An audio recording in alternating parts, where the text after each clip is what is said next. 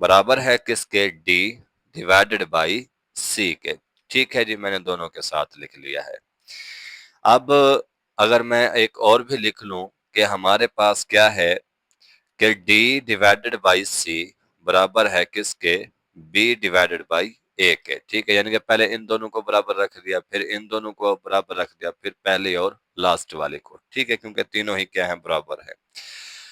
अब इसमें देख लें कि हमने यहाँ से क्या निकालना है, b इधर जाके क्या हो जाएगा, मल्टीप्लाई, a इधर क्या हो रहा है, डिवाइड, उधर जाके क्या होगा, मल्टीप्लाई, यानी कि क्रॉस मल्टीप्लाई करेंगे।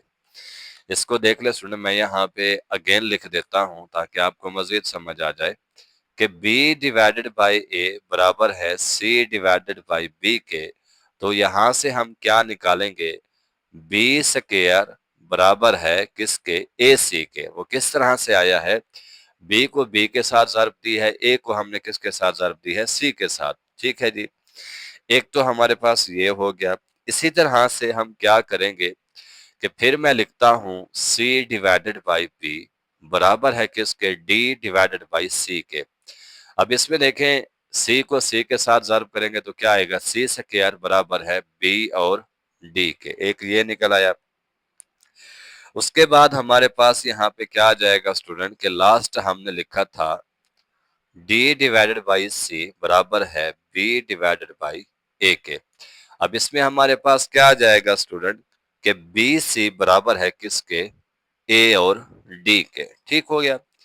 अब हमने सिंपल कुछ नहीं करना कि उसने हमें क्या कहा था कि नाउ, उसने कहा था कि a माइनस बी, ठीक है, और b माइनस सी और c माइनस डी किस में है, ज्योमेट्रिक प्रोग्रेशन में। तो इनको भी हम किस तरह से करेंगे, कॉमन रेशियो निकालेंगे इनकी। तो क्या आएगी आपके पास, यहाँ पर इसको हम डिवाइड करते हैं। ठीक है, कि सेकंड टर्म, ठीक हो गया, सेकंड टर्म हमारे पास यहाँ पे क्या है student, b minus C divided by first term a minus B बराबर है।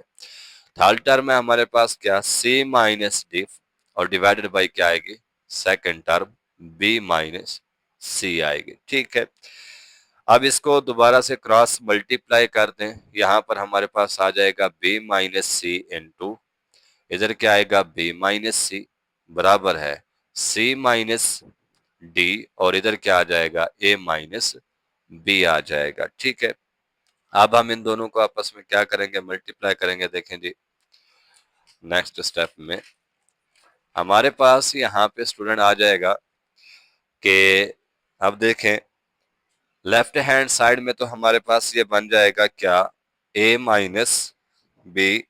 मैं दोबारा लिख रहा हूँ इधर ताकि आपको वो फिर देखना ना पड़े पीछे से। c माइनस डी बराबर है जी, इधर आपके पास बन गया था b माइनस सी और इसका क्या था, स्क्वायर था। ठीक है, अब हम क्या करेंगे, इन दोनों को आपस में ज़र्ब कर देंगे। तो करें जी, क्या आएगा आपके पास यहाँ पे कि इधर बन रहा है आपके पास ए सी, ए को डी के साथ मल्टीप्लाई करें minus A D minus B C, minus minus हो जाएगा प्लस, और यहाँ पे बी और डी आ गया आपके पास। ठीक है, उसके बाद इसका भी आप लोग स्क्वायर ओपन कर लें तो आपके पास क्या आ जाएगा, बी स्क्वायर माइनस, ठीक है, टू बी सी और फिर आपके पास क्या बन जाएगा यहाँ पे, जमा का सी स्क्वायर बन जाएगा। ठीक है, अब देखें जी, हमारे पास यहाँ पे क्या आया है, B square minus two B C जमा सी स्क्वायर के। ठीक है, तो अब हम क्या करते हैं, हमने यहाँ पर क्या इस्तेमाल करना है, इसको मैं लिखता हूँ बी स्क्वायर, मैं इसको लिख सकता हूँ इस तरह से, बी सी माइनस, ठीक है, बी सी जमा सी स्क्वायर। ठीक है, अब देखिए स्टूडेंट, हमने पीछे ये सी स्क्वायर की वैल्यू भी निकाली थी और बी स्क्वायर की भी निकाली थी। मैं यहाँ पे लिख भी देता हूँ कि आपके पास जो बी स्क्वायर की वैल्यू वहां पर क्या आई थी, मैं आपको दोबारा वहां पे बता दूं कि हमने हल किया था, बी स्क्वायर हमारे पास किसके बराबर था, ए सी के, और सी स्क्वायर किसके बराबर था, बी और डी के। ठीक है, अब देखें हमारे पास यहाँ पे क्या आ जाएगा स्टूडेंट कि ये हमने इस तरह से लिखा है। ठीक है, और हमारे पास मैं इसी साइड की बात कर रहा हूँ, यहाँ पे हमारे पास क्या आ जाएगा स्टूडेंट, बी स्क्वायर की जगह पे मैं लिख सकता हूँ क्या? अभी मैंने आपको बताया है बी स्क्वायर की जगह पे ए सी, ये ए सी आ गया, ठीक है, माइनस यहाँ पे बी सी है, ठीक है, इधर भी हमारे पास क्या है, बी सी है। और इसी तरह से सी स्क्वायर को हमने क्या लिखा था, प्लस बी और डी लिखा था। ठीक हो गया स्टूडेंट। अब देखें इसको हमने ये सॉल्व आउट कर लिया है, ठीक है, इसको अब लिख दें ए C minus two B C जमा क्या है, बी डी है। ये हमारे पास कौन सी साइड थी, राइट हैंड साइड। अब लेफ्ट हैंड साइड में देखें स्टूडेंट के हमारे पास क्या था, लेफ्ट हैंड साइड में इधर लिख लूं कि A C minus A D minus B C जमा बी और डी। अब देखें इसको भी हम उसी तरह से प्रूफ करेंगे। अब ए सी हमारे पास स्टूडेंट किसके बराबर था, बी स्क्वायर के, ठीक हो गया। और उसके बाद हमारे पास बी और डी किसके बराबर है, इसको लिख लें minus A D minus B C. अब जमा बी डी किसके बराबर था स्टूडेंट हमारे पास, सी स्क्वायर के, ठीक है। और उसके बाद हमने लिखा था कि ए डी किसके बराबर है, बी सी के, B square minus A D किसके बराबर था, बी सी के माइनस बी सी जमा सी स्क्वायर। अब देख लें आप लोग के B square minus two B C, ठीक है, जमा सी स्क्वायर, ठीक है, यानी कि किसके बराबर आ रहा है, ये भी बी माइनस सी और इसका स्क्वायर। अब देख लें स्टूडेंट कि ये आंसर और हमने यहाँ पर ये जो निकाला है कि b माइनस सी और इसका मुकम्मल स्क्वायर है, तो दोनों क्या आ गए हैं, बराबर आ गया। लेफ्ट हैंड साइड है और ये आपके पास क्या है, राइट हैंड साइड है। अगर इस तरह से देखा जाए राइट हैंड साइड को, तो राइट हैंड साइड आपके पास क्या थी, ए सी, ठीक है, minus two B C plus B D. तो यहाँ पर हमने क्या किया, ए सी, ठीक है, माइनस ए डी की जगह पे हम क्या लिखेंगे, बी सी लिख देंगे। तो ये कितना हो जाएंगे, माइनस टू बी सी, बाकी आपके पास जमा बी डी वैसे लिखा हुआ है, ठीक है। तो ये हमारे पास इसका आंसर है। लास्ट में लिख दें कि हेंस वी प्रूफ, ठीक है, कि आपके पास ये क्या है कि ए माइनस बी, ठीक है, उसके बाद है बी माइनस सी, फिर है आपके पास क्या स्टूडेंट, सी माइनस डी किस में है, आर इन ज्योमेट्रिक प्रोग्रेशन में है। ठीक हो गया स्टूडेंट। हम अगले सवाल की तरफ चलते हैं, है इसी सवाल की सेकंड जुज है जी। तो ये आपके पास दी गई है स्टूडेंट कि उसने कहा है ए स्क्वायर माइनस बी स्क्वायर फिर कॉमा है B square minus C square फिर comma C square minus D square, ये किस में है, आर इन ज्योमेट्रिक प्रोग्रेशन। इसको भी हमने ज्योमेट्रिक प्रोग्रेशन ही प्रूफ करना है। अब देखें स्टूडेंट उसी तरह से ही करेंगे। हमारे पास क्या है, सेकंड टर्म, ठीक है, डिवाइडेड बाय फर्स्ट टर्म, फिर है किसके बराबर है, थर्ड टर्म डिवाइडेड बाय किसके, सेकंड टर्म, ठीक है। आप क्रॉस मल्टीप्लाई कर दें, B square minus C square, इसका आपके पास क्या आ जाएगा, स्क्वायर, इधर क्या है, C square minus D square into A square minus B square के, ठीक है। अब हम क्या करते हैं, बिल्कुल पहले वाले सवाल की तरह यहाँ पर आप क्या करें स्टूडेंट कि राइट हैंड साइड ले लें इसमें से, ठीक है, एक साइड को ले लें। राइट हैंड साइड आपके पास क्या है, यहाँ पे C square minus D square into A square minus B square. अब इनको मल्टीप्लाई कर दें वन बाई वन, तो यहाँ पे आपके पास क्या आएगा, ए सी यानी कि ए स्क्वायर और सी स्क्वायर माइनस बी स्क्वायर और यहाँ पे क्या है, सी स्क्वायर है, फिर माइनस इधर क्या आएगा, ए स्क्वायर और यहाँ पे डी स्क्वायर, माइनस माइनस क्या हो जाएंगे, प्लस, और ये आपके पास स्टूडेंट क्या आ जाएगा कि बी स्क्वायर और डी स्क्वायर, ठीक है। अब मैं इनको लिखता हूं क्या भाई कि ए और सी, ए सी इसको मैं मुकम्मल स्क्वायर लिख सकता हूं, यहाँ पे अलग अलग लिखा हुआ था, इधर मैंने दोनों का एक साथ लिख दिया है। उसके बाद हमारे पास यहाँ पे लिखा हुआ है स्टूडेंट क्या कि ए और डी लिखा हुआ है, ठीक है। तो ए डी को भी मैं लिख सकता हूँ, यानी कि तमाम को माइनस, ये बी सी इसको भी मुकम्मल स्क्वायर लिख लिया, माइनस ए डी इसका भी मुकम्मल स्क्वायर लिख दिया, बी डी है इसका भी हम क्या करेंगे, मुकम्मल स्क्वायर लिख देंगे। अब ए सी हमारे पास किसके बराबर था स्टूडेंट? बी स्क्वायर, और इसका यहाँ पे क्या है? स्क्वायर है। पहले वाले जो हमने वो कीमतें मालूम की थी ना, ए सी हमारे पास बराबर था बी स्क्वायर के, ठीक है। उसके बाद देखें स्टूडेंट कि हमारे पास यहाँ पे क्या आएगा? माइनस, ये तो वैसे ही रहने दे इसको, बी सी, और इसका ये स्क्वायर हो गया। अब ए डी किसके बराबर था हमारे पास? वो भी बी और सी के, ठीक है। इसका मुकम्मल स्क्वायर आ गया, ये प्लस बी डी किसके बराबर था स्टूडेंट हमारे पास? वहां पर वो बराबर था सी स्क्वायर के, ठीक है। बाकी ये स्क्वायर इसका पहले वाला है। अब नेक्स्ट देखें जी स्टूडेंट के, हम इसको क्या करेंगे? अब ये ए स्क्वायर है, ठीक है, इन दोनों को ऐड कर लें, बी स्क्वायर और यहाँ पे इसका स्क्वायर है, ठीक है, माइनस 2, इनका जरा ये बी सी और यहाँ पे इसका क्या बन गया? स्क्वायर बन गया, जमा सी स्क्वायर और ये इसका मुकम्मल स्क्वायर। अब देखें स्टूडेंट, बी स्क्वायर यहाँ पे इसका स्क्वायर है -2, बी स्क्वायर और ये सी स्क्वायर प्लस सी स्क्वायर और ये इसका क्या है? मुकम्मल स्क्वायर। अब देखिए ये एक फार्मूला बन रहा है, ए स्क्वायर -2ab जमा बी स्क्वायर। तो इसको अगर मैं क्लोज करके लिख दूं, किस तरह से लिखूंगा? B square minus C square और यहाँ पे ये मुकम्मल स्क्वायर, जो कि किसके बराबर है? लेफ्ट हैंड साइड के बराबर है, ठीक है। तो देख लें लेफ्ट हैंड साइड और राइट हैंड साइड आपस में क्या आ गई हैं? इक्वल आ गई हैं। तो लिहाजा हमारे पास हेंस वी प्रूफ, लास्ट में लिख दें हेंस वी प्रूफ, के हमने प्रूफ कर लिया है क्या भाई? कि हमारे पास जो गिवन था A square minus B square comma B square minus C square comma C square minus D square किस में है? आर इन ज्योमेट्रिक प्रोग्रेशन में है। किस में है स्टूडेंट? ज्योमेट्रिक प्रोग्रेशन में है, ठीक है। तो हम अपने अगले सवाल की तरफ चलते हैं। इसी सवाल की थर्ड जुज है जी, ठीक है।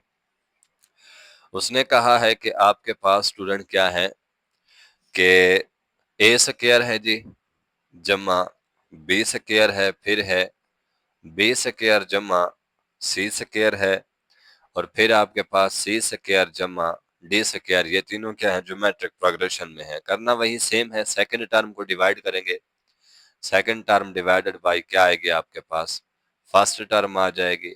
यहाँ पर भी क्या आएगी? थर्ड टर्म डिवाइडेड बाय क्या आएगी आपके पास?